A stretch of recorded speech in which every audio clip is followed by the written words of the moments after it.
성취될 하나님의 말씀은 창세기 11장 27절에서 32절 말씀. 창세기 11장 27절에서 32절. 제가 한 절 읽고 여러분 한 절 읽고 교도하도록 하겠습니다. 데라의 족보는 이러하니라. 데라는 아브람과 나홀과 하란을 낳고 하란은 롯을 낳았으며 하란은 그 아비 데라보다 먼저 고향 갈대아의 후에서 죽었더라. 아브람과 나홀이 장가들었으니 아브람의 아내의 이름은 사레며 나홀의 아내의 이름은 밀가니 하란의 딸이요 하란은 밀가의 아버지이며 또 이스가의 아버지더라. 사레는 임신하지 못하고 자식이 없었더라. 데라가 그 아들 아브람과 하란의 아들인 그의 손자 롯과 그의 며느리 아브람의 아내 사레를 데리고 갈대아인의 우르를 떠나 가나안 땅으로 가고자 하더니 하란에 이르러 거기 거류하였으며 데라는 나이가 205세가 되어 하란에서 죽었더라.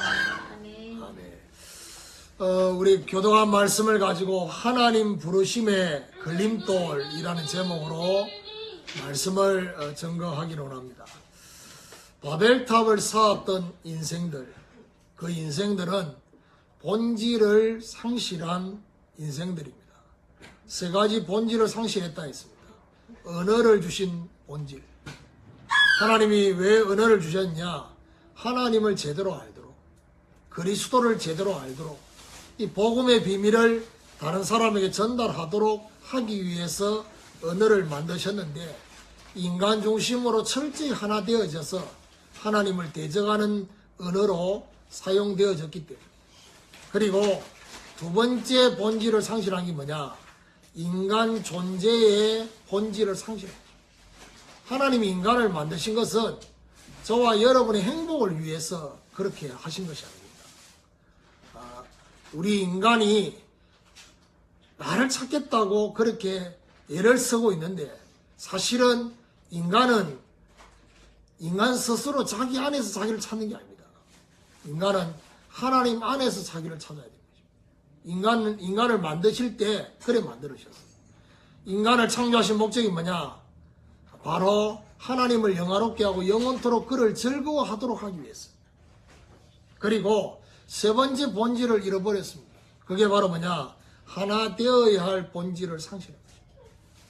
복음으로 언약으로 하나 되는 것이 아니라 인간 중심으로 하나 되어졌는 것을 볼 수 있습니다. 그래서 오늘 우리는 복음 안에서 참된 본질을 회복해야 할 것입니다. 자, 그렇다면 오늘 이 본문은 창세기가 앞에 1장부터 11장까지는 네 사건으로 기록이 되어 있습니다. 1장, 2장은 창조 사건, 3장, 4장은 타락 사건, 그리고 5장부터 이 9장까지는 홍수 사건, 그리고 10장, 11장은 바벨탑 사건이 나타나 있습니다. 이 네 사건을 바꿀 12장부터 50장까지는 네 사람에 대한 이야기가 시작이 됩니다. 이 네 사람의 이야기의 첫 번째 사람이 누구냐? 아브라함입니다. 이 아브라함을 부르시는 장면이 오늘 본문으로부터 시작이 됩니다. 그래서 그 부르심에 아브라함이 반응을 할 수 없었던, 우리가 이제 주로 알게 되는 창세기 12장에 아브라함에게 하나님 부르신 이 부르심은 정확하게 말하면 첫 번째 콜링이 아니라 두 번째 콜링이었어요. 오늘 본문에 이미 첫 번째 콜링이 있었어요. 그런데 하나님의 부르심에 반응을 할 수 없었던 아브라함에게는 걸림돌이 있었어요. 그 걸림돌에 대해서 오늘 본문에서 말씀을 하시려고 하고 있는 것입니다. 오늘 하나님의 부르심에 걸림돌이 되는 것을 발견하고 정리되어지는 이런 하나님의 축복이 있기를 예수 그리스도 이름으로 축원합니다. 그럼 첫 번째로 영적 하란과 같은 사람입니다.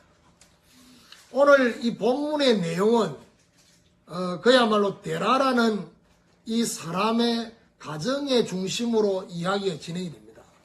오늘 저와 여러분의 가정도 마찬가지지만은 지금 우리가 인도받아야 될 중요한 현장, 그리고 저와 여러분 산업, 그리고 인간관계, 이 모든 곳에 이 말씀이 다 적용이 돼야 됩니다. 그래서 바벨탑 사건이 딱 끝나자마자 11장 10절부터 셈의 족보가 다시 기록이 됩니다. 그 셈의 후손 중에서 드디어 27절에 오늘 데라의 족보는 이러하니라 라고 시작이 됩니다. 데라의 족보 이야기가 나옵니다. 누구 얘기하려고? 아브라함 얘기하려고. 그런데 오늘 보니까 27절에 보니까 데라는 아브라함과 나홀과 하란을 낳고 하란은 롯을 낳았으며, 창세기를 기록한 모세가 오늘 본문에 보면 별로 우리가 볼 때 중요하지 않는 것들을 기록해 놓은 것처럼 이런 가족 사이에 대해서 이렇게 여기 사라가 임신하지 못했고 여러 가지 얘기가 나옵니다. 데라의 세 자녀, 그 세 자녀가 누구냐? 아브라함, 나홀, 그리고 하란입니다. 근데 오늘 본문에서 딱 끝나는 사람이 누구냐? 하란입니다. 그래서 분명히 이름이 아브라함부터 나왔는데 사실은 이 세 형제 중에서 제일 장남은 누구냐? 하란입니다. 하란이 장남입니다. 순서상으로는 제일 늦게 나왔는데 하란이 장남이라는 것을 오늘 본문에서 알려줍니다. 그게 바로 뭐냐? 하란이 롯을 낳았다 했죠. 아브라함의 조카가 롯이잖아요. 그리고 29절에 보니까 아브라함과 나홀이 장가들었으니 아브라함의 아내의 이름은 사레며 나홀의 아내의 이름은 밀가니, 그 다음 말이에요. 하란의 딸이요라고 했습니다. 그때 당시에는 지금 우리처럼 어떻게 해요? 우리나라 이 법에는 같은 성을 가지고 같은 이 친족끼리는 결혼을 하지 않도록 했잖아요. 근데 그때 당시에는 이 친족 결혼을 할 수밖에 없었어요. 그러다 보니까 오늘 두 번째 아들인 나홀, 이 나홀의 아내가 누구였냐? 하란의 딸이었다는 거예요. 그 딸 이름이 바로 밀가입니다. 이게 바로 하란이 첫 번째 아들이라는 것을 말해주는 것입니다. 그러니까 밀가도 넣고 롯도 낳았다는 거죠. 자, 그런데 28절에 보면 하란은 그 아비 데라보다 먼저 고향 갈대아인의 우르에서 죽었더라 라고 말하고 있습니다. 무슨 말이죠? 하란은 그 아비 데라보다 먼저 갈대아 우르에서 죽었어요. 자, 중요한 거는 생사하복의 주관자가 주일날 하나님이라고 했습니다. 그러면 우리가 살아있고 우리가 죽고 화를 당하고 복을 받는 데는 반드시 뭐죠? 하나님의 이유가 있는 것입니다. 하나님의 절대 계획이 있는 것입니다. 이 하란의 죽음에도 하나님의 계획이 있는 것입니다. 무슨 말입니까? 하란이란 이름의 의미 속에 어떤 의미가 있냐? 낭비하고 지체한다는 의미가 그 안에 있습니다. 그런데 문제는 하란 자신만 낭비하고 지체하는 게 아니라 하란이 다른 사람에게까지도 낭비하고 지체하게 하는 영향을 줬다는 것입니다. 그래서 이런 가운데 사실은 갈대아 우르에 있을 때 아브라함에게 이미 콜링을 하신 거예요. 하나님이 부르셨단 말이에요. 그런데 중요한 건 뭐죠? 하나님이 아브라함을 부르신 이 소명에 대해서 누가요? 하란이, 그 형 하란이 방해를 했었음을 오늘 이 본문에서 말해주고 있는 것입니다. 그래서 아브라함 입장에서는 하란이 형이에요. 그것도 나이 차이가 나는 형이라. 그러다 보니까 그 형의 말을 무시할 수가 없는 거예요. 결국에는 뭐죠? 아브라함이 그 형의 말을 거부할 수 없으니까, 정확하게 말하면 아브라함은 할 수가 없으니까 어떻게 해요? 하나님께서 이 방해된 것을 정리하신 거예요. 그게 오늘 본문에서 말해요.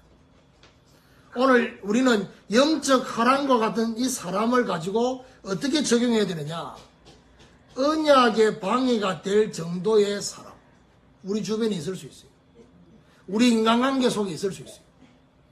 저와 여러분 때로는 문제를 만나면 믿음의 사람도 만나지만은 그렇지 않는 불신앙의 사람을 만날 수도 있거든요. 그런데 중요한 거는 언약을 잊어버릴 정도, 하나님의 말씀을 잊어버릴 정도로 하나님의 언약을 이루는데 걸림돌이 될 만한 방해가 될 정도의 사람의 영향을 받는 것, 이게 바로 저와 여러분에게 정리되어야 돼요. 이게 하나님이 주시는 첫 번째 중요한 메시지다.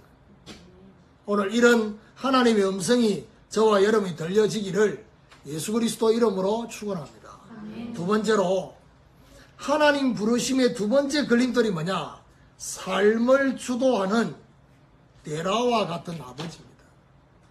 31절을 보면 데라가 그 아들 아브람과 하란의 아들인 그의 손자 롯과 그의 며느리인 아브라함의 아내 사레를 데리고, 31절을 보면요, 여기 하란의 아내였던 그 아내는 안 나옵니다.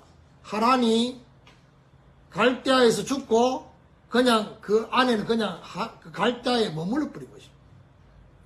그러면서 아브라함의 아내 사레만 데리고 갑니다. 그리고 갈대아인의 우를 떠나 가나안 땅으로 가고자 하더니 하란에 이르러 거기 거류했다 했습니다. 하나님은 아버지 데라를 부른 게 아닙니다. 하나님은 아브라함을 부르셨어요. 그런데 중요한 것이 그 형이 하나님의 언약을 방해했던 그 의미도 있었지만 오늘 본문에 보니까 아버지 데라가 지금 하나님의 부르심에 개입을 하고 있어요. 그 증거가 뭐냐? 그냥 읽었지요? 31절을 다시 앞에 보세요. 누가요? 데라가 그 아들 아브라함과 하란의 아들 손자 데라가, 아브라함이 하나님 말씀에 움직여서 간 게 아니라 데라가. 중요한 것은 데라가 나머지 가족들을 데리고 갔다는 것이 오늘 본문에 기록이 되어 있어요. 부모가 배경이 맞지만은 어느 순간이 되면 하나님이 저와 여러분의 배경이 되기를 원하셔요. 무슨 말이냐? 1차적으로는 결혼을 하면 이제는 부모는 기도의 배경으로 끝내야 돼요. 누가 우리의 진짜 배경이 되어야 되느냐? 하나님이 저와 여러분의 가정의 배경이 되어야 돼요. 그런데 아브라함이 결혼을 했음에도 불구하고 여전히 독립하지 못하고 있어요. 그래서 데라가 아브라함의 선택과 결정에 계속적인 영향을 줬다는 사실을 오늘 본문에, 그리고 아브라함이 하나님의 인도받는 것에도 데라가 간섭하고 영향을 줬어요. 하나님의 인도는 하란이 아닙니다. 하나님의 인도는 하란이 아닌데 데라가 하란에 거류하기를 원했어요. 자, 문제는 하나님의 인도는 계속 인도받아서 가야 되는데 그 아버지가 나머지 가족들 전체를 하나님 거기 거류한단 말이 무슨 말입니까? 거기 집 짓고 그냥 살기를 원했던 겁니다. 오늘 저와 여러분 여기 부모님들 계시고 자녀들이 있습니다. 자녀가 인도받는 데 있어서 부모의 생각을 말해줄 수가 있어요.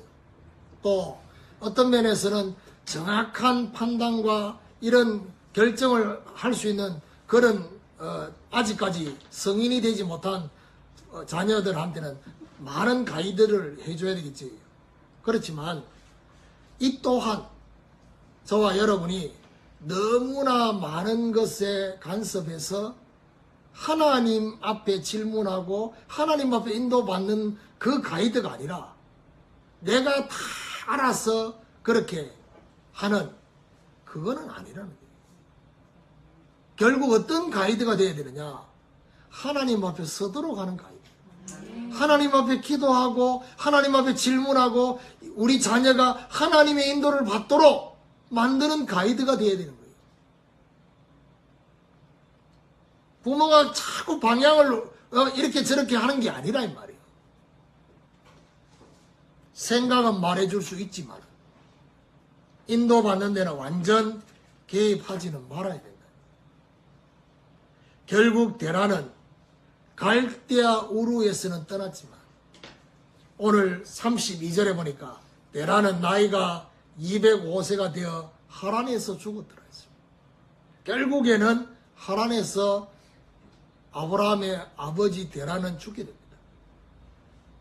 자, 오늘 하나님의 부르심의 두 번째 걸림돌이 되는 게 바로 뭡니까? 하나님이 분명히 말씀을 주시고 저와 여러분 분명히 뭔가 하나님 요구하시고 명령하시고 성령의 감동이 저와 여러분이 주어졌는데 저와 여러분 삶을 주도하는 배경이 하나님의 말씀이 아니다. 데라와 같은 이런 사람 분명히 있을 수 있습니다. 부모가 아니라도 뭐죠? 우리 주변에. 그래서 오늘 저와 여러분 삶을 주도하는 배경이 하나님으로 바뀌어야 돼요. 하나님으로 정리정돈이 되어야 된다. 이게 오늘 두 번째로 우리가 붙잡아야 될 말씀이다 라는 사실을 잊지 마시고 승리하시는 축복이 있기를 예수 그리스도 이름으로 축원합니다. 세 번째로 하나님 부르심의 세 번째 걸림돌이 뭐냐? 영적 하란과 같은 장소입니다.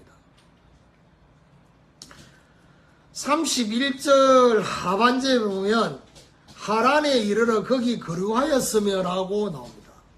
결국 아브라함의 형인 하란과 똑같은 이름의 지역 하란이 등장합니다. 무슨 말입니까? 하란과 같은 장소가 있다는 겁니다. 낭비하고 지체하게 만드는 장소가 있다는 겁니다. 하나님은 저와 여러분 보고 지금 그곳을 떠나라 라고 말씀하는데 자꾸 저와 여러분 발목을 잡고 있는 환경, 장소 있다 이 말이에요. 하란에 거류했다는 것은 뭘 말합니까? 이 하란에 안주했음을 알 수가 있습니다. 이 하란이 어떤 곳이었는지를 우리는 대충 짐작할 수 있습니다. 하란이 어떤 곳이었길래 예를 들면 여러분 이 하란이 별로 살기 좋은 곳이 아니면 그 아버지와 그 가족들이 거기 거류하려고 생각 안 했겠죠. 근데 살기가 너무 좋아. 꼭 어떤 곳이냐? 소돔 땅처럼. 소돔 땅은 이 중요한 뭐지요? 하나님의 심판이 나타나기 전에는 어떤 곳이냐? 에덴 동산과 같은 땅이라고 했어요. 물이 넉넉한 육신적이고 서론적인 것이 풍요했던 그 소돔 땅과 같은 곳이 아닐까. 그리고 야곱의 그 아들들 그리고 야곱의 하나밖에 없었던 그 딸이 세겜 땅의 사람들을 보기 위해서 나갔다가 사건이 벌어지잖아요. 그런 것처럼 하란이 꼭 어떤 느낌이냐? 세겜 땅과 같은 시선을 빼앗길 만한 것들이 많이 있었잖아요. 그들의 발이 거기에 멈춰 있었던 것처럼 시선을 빼앗아갈 만한, 중심을 빼앗아갈 만한, 관심을 빼앗아갈 만한 것들이 하란에 있지 않느냐. 결국 이 하란은 영적으로 집중할 수 없는 장소를 말합니다. 하나님이 인도하실 언약의 땅은 하란이 아니라 가나안입니다. 그런데 이곳으로 가지 못하게 된 것이 하란이라는 이 장소 때문에 이 장소가 발목을 잡았어요. 대부분의 사람들은 편리한 환경, 편리한 장소를 추구합니다. 육신적이고 서론적인 것, 또 내 마음이 편한 곳, 그걸 원합니다. 그리고 또한 대부분의 사람들은 필요한 서론을 추구하면서 여기에 집착합니다. 대부분의 사람들이 어떻게 살고 있느냐? 대부분입니다. 영적인 것과 육신적인 것을 적당하게 타협하고 있습니다. 오늘 아브라함에게도 하나님의 콜링이 있었는데 거기에 순종하지 못했던 이유가 뭐냐? 창세기 12장에 가면요, 참, 이 아브라함이 이렇게 주저주저하고 있다는 것을 모세가 기록하면서 뭐라고 기록하냐? 가나안 땅에 들어갈 때요, 마침내 들어갔다 했습니다. 이 마침내는 어떤 의미입니까? 우여곡절 끝에 그 말이 그 안에 있는 거예요. 그 보면 너무 막 현장이 보이는 거죠. 아브라함이 지금 어떻게 하고 있는지 보이는 거죠. 오늘도 영적인 것과 육신적인 양다리 걸쳐가지고 적당하게 타협하는 그런 삶. 오늘 어떻게 바뀌어야 되느냐? 적당히 타협하지 말고 가나안부터의 순서가 바뀌어야 돼요. 그렇죠? 신앙생활에는 중요한 게 뭐냐? 순서입니다. 영적인 것과 육신적인 것을 같이 양다리를 걸치고 하는 게 아니라 영적인 것이 되어진 상태에서 영혼이 잘된 같이 범사가 잘되고 강건한, 이게 순서입니다. 순서. 이 순서가 바뀌어야 돼요. 먼저 그의 나라와 그의 일을 구하라. 그렇죠? 오늘 저와 여러분 이 순서가 바뀌면 나머지 부분은 하나님께 맡기면 되는 것입니다. 하나님께서 알아서 인도하시는, 오늘 이 금요기도에 시작하면서 제가 기원기도를 뭐 했습니까? 로마서 8장 28절이요. 우리가 알거니와 하나님을 사랑하는 자 곧 그 뜻대로 부르심을 입은 자들에게는 모든 것이 합력하여 선을 이룰 것이다. 순서만 바뀌면, 하나님을 사랑하고 그 뜻대로 부르심을 입은 걸 저와 여러분 정말 안다면, 순서만 바뀌어진다면 모든 것들이 합력하여 선을 이룰 것이다. 우리의 실수까지도, 우리의 실패까지도, 우리가 가지고 있는 연약한 아클레스건 영적인 문제까지도 하나님은 합력하여 선을 이루도록 하실 것이다. 오늘 영적 가나안으로부터 시작하는 이 순서가 바뀌는 축복이 있기를 예수 그리스도 이름으로 축원합니다. 결론입니다. 하나님의 부르심 속에는 지금까지의 배경에서 이제부터는 하나님이 배경이 되기를 원하신다는 것입니다. 또한 메시아가 오실 가나안 땅으로 인도하기를 원하시는 것은 뭘 말하느냐? 저와 여러분이 그리스도 안에 들어가라는 것입니다. 그리스도 안에 들어가라는 의미가 그 안에 있는 거예요. 그리고 그리스도가 저와 여러분의 주인이 되라는 것입니다. 그래서 이것이 되지 못하게 하는 영적 하란과 같은 사람, 영적 하란과 같은 장소, 삶을 주도하고 있는 대라, 이것이 오늘 정리정돈이 되어야 된다. 오늘부터 하나님의 부르심에 온전히 믿음으로 반응을 하는 저와 여러분 되시기를 예수 그리스도 이름으로 축원합니다. 오늘 이 말씀을 통해서 하나님 우리에게 뭘 말했냐? 하나님이 저와 여러분 작정하신 아브라함이 맞다면, 우리가 주저하도 다음 주간에 이제 드디어 소망의 말씀을 마침내 가나안 땅에 들어가지만 그래도 저와 여러분 주저하고 있을 수 있잖아요. 그런데 하나님은 우리를 향한 작정하신 그 계획을 반드시 이루실 것이다. 그래서 우리가 거기에 대한 반응을 보이셔야 돼요. 믿음의 반응. 그래서 정말 승리하는 축복이 있기를 예수 그리스도 이름으로 축원합니다. 하나님 감사합니다. 정말 영적 하란과 같은 사람과 하란과 같은 장소가 있음을 오늘 눈을 열어서 보게 하시고, 정말 하나님의 배경이 아닌 사람이 우리의 삶을 주도하는 데라와 같은 사람이 있음을 보게 하셔서 이 모든 것들이 정리정돈될 수 있도록 하나님께서 은혜를 베풀어 주시옵시고, 우리 사랑하는 성도들 정말 사실적으로 그리스도 안에 들어가는, 그리스도가 주인이 되는, 정말 하나님이 정리정돈하기를 원하시는 여기에 믿음의 반응을 보이는 그런 은혜를 허락하여 주옵소서. 예수 그리스도 이름으로 기도드립니다.